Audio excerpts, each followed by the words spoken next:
أعوذ بالله من الشيطان الرجيم.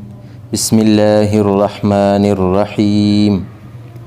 يسألونك عن الشهر الحرام قتال فيه قل قتال فيه كبير وصد عن سبيل الله وكفر به والمسجد الحرام وإخراج أهله منه أكبر عند الله والفتنة أكبر من القتل ولا يزالون يقاتلونكم حتى يردوكم عن دينكم إن استطاعوا ومن يرتدد منكم عن دينه فيمت وهو كافر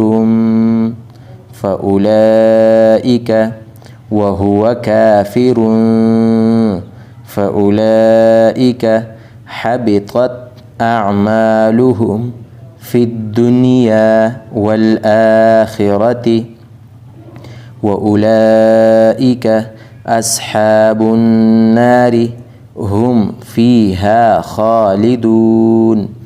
إن الذين آمنوا والذين هاجروا وجاهدوا في سبيل الله أولئك يرجون رحمة الله والله غفور رحيم.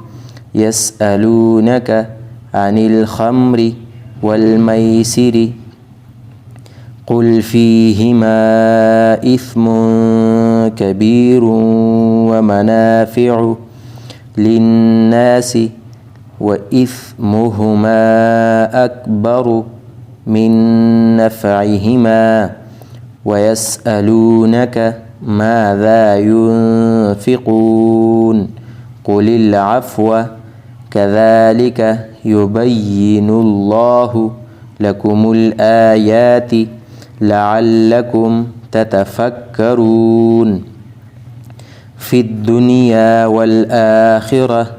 ويسألونك عن اليتامى قل إصلاح لهم خير وإن تخالطوهم فإخوانكم والله يعلم المفسد من المصلح ولو شاء الله لأعنتكم إن الله عزيز حكيم. ولا تنكحوا المشركات حتى يؤمن ولأمة مؤمنة خير من مشركة ولو أعجبتكم ولا تنكحوا المشركين حتى يؤمنوا ولعبد مؤمن خير من مشرك ولو أعجبكم أولئك يدعون إلى النار والله يدعو إلى الجنة والمغفرة بإذنه ويبين آياته للناس لعلهم يتذكرون. صدق الله.